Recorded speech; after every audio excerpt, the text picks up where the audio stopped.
Sige. Ipaliwanag mo sa akin kung saan mo dinala yung pera ng mga pinapadala ko sa inyo.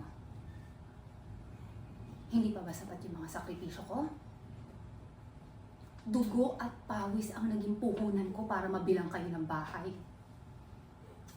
Masama ba na gusto kong guminhawa ang buhay nyo? Bakit mo binenta?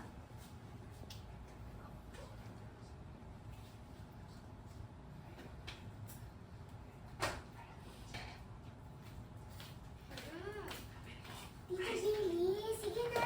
Bilahan mo na ako ng ice cream. Parang naman sabing bawal ka pa kumain ng ice cream. Ba't ang aga-aga pa eh? Susubok kita sa nanay mo. Sige. Ate Milet? Good. Andito ka na. Kompleto na tayo. Upo! Sinabi ko...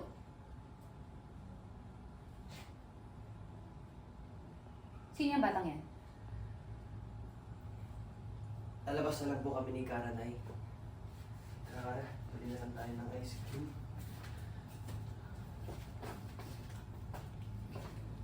Sino yan? Ate. Ano po kasi?